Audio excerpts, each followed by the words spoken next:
Shalom, selamat pagi Bapak Ibu Saudaraku yang dikasihi Tuhan. Salam sejahtera buat saudara semua dimanapun berada. Saya mengajak Bapak Ibu Saudara untuk bersaat teduh dan berdoa dalam renungan penuntun kehidupan setiap hari. Kiranya damai sejahtera dan sukacita oleh Roh Kudus senantiasa melimpah dalam hati dan kehidupan kita semua. Tema renungan kita pada pagi hari ini adalah di balik kekecewaan, yang terambil di dalam surat Filipi pasal yang pertama ayat yang ke-12 sampai ayat yang ke-26. Dan di dalam ayat yang ke-12 berbunyi, "Apa yang terjadi atasku ini justru telah menyebabkan kemajuan Injil." Bapak Ibu Saudara yang dikasihi Tuhan, pernahkah kita mengalami kekecewaan? Tentu, saya percaya dan saya yakin kita sebagai manusia, kita pernah merasa kecewa. Sudah tekun bekerja, mungkin kita diberhentikan. Sudah melayani Tuhan dengan baik, masih saja disalahkan. Sudah menjaga pola makan dan rajin berolahraga, ternyata didiagnosa mengidap penyakit yang kronis. Sudah setia pada pasangan, justru kita diselingkuhi. Saat kita mengalami kekecewaan, bagaimana respon kita sebagai orang Kristen? Mau marah? Mau protes kepada Tuhan?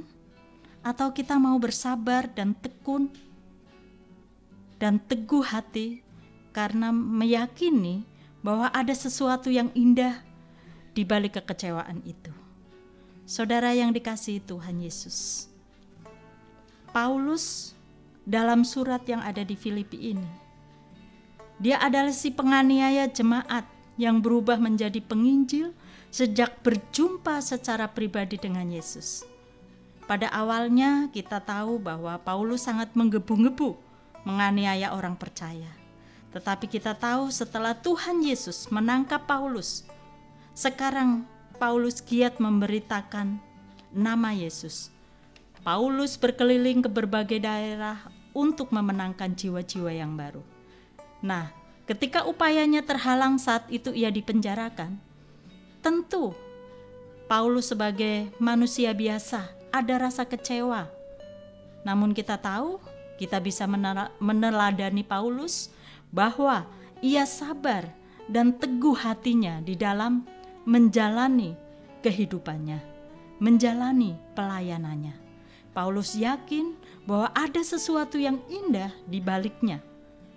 Faktanya, saat ia dipenjarakan, banyak orang-orang yang bangkit, berani di hati mereka, saudara-saudara seiman mereka untuk berkata-kata tentang firman Allah. Kita bisa melihatnya di dalam ayat yang ke-14. Paulus menulis beberapa surat, antara lain surat Filemon, surat Filipi, surat Kolose, dan surat Efesus. Keempat surat ini mempengaruhi kehidupan banyak orang. Bahkan kita tahu jutaan orang generasi mendatang dipengaruhi oleh keempat surat ini. Mereka semakin bersemangat untuk memberitakan firman Tuhan. Oleh karena itu, di dalam ayat yang ke-12, Paulus menyatakan pemenjaraannya menyebabkan kemajuan Injilnya, Injil Tuhan. Bapak Ibu Saudara yang dikasihi Tuhan, kekecewaan memang sangat meyakinkan. Siapa orangnya kalau kecewa itu tidak merasa sakit hati, tidak marah, tidak protes? Tetapi kita belajar dari Rasul Paulus, saat kecewa, maukah kita tetap bersabar dan teguh hati kita untuk kita tetap mengiring Tuhan? Kita tahu bagaimana penderitaan Paulus. Kita tahu bagaimana perjalanan kehidupan Paulus. Sehingga Paulus tetap sabar, Paulus tetap teguh dalam menghadapi berbagai pencobaan, dalam menghadapi berbagai permasalahan.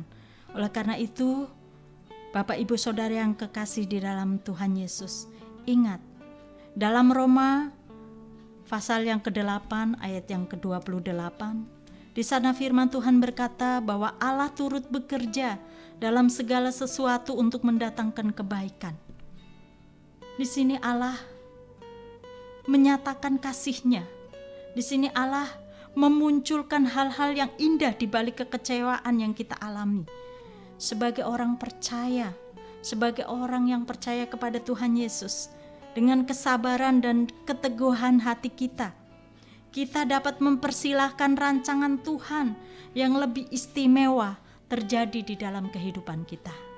Bapak, Ibu, Saudara yang kekasih di dalam nama Tuhan Yesus, kecewa boleh datang, tapi ingat, Tuhan tidak pernah akan tinggalkan kita.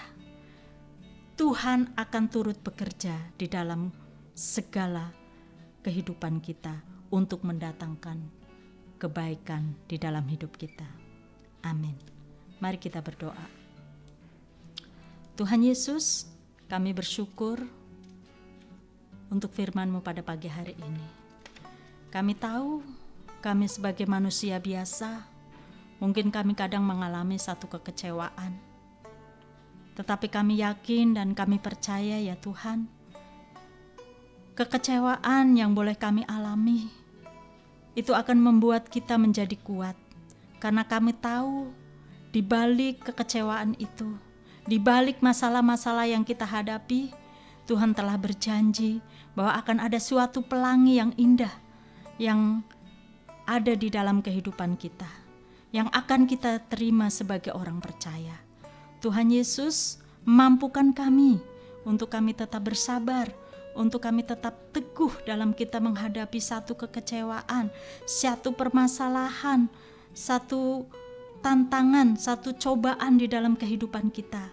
Karena kami tahu bahwa Allah turut bekerja untuk mendatangkan kebaikan. Amin. Kiranya berkat yang sempurna dari Allah Bapa kita, kasih karunia dari Tuhan Yesus Kristus, dan persekutuan yang indah dalam Roh Kudus menyertai kita semua dari sekarang ini dan sampai selama-lamanya. Maju terus dalam tuntunan Tuhan, tetap semangat, sampai jumpa esok hari dalam penuntun kehidupan setiap hari, dan Tuhan Yesus memberkati.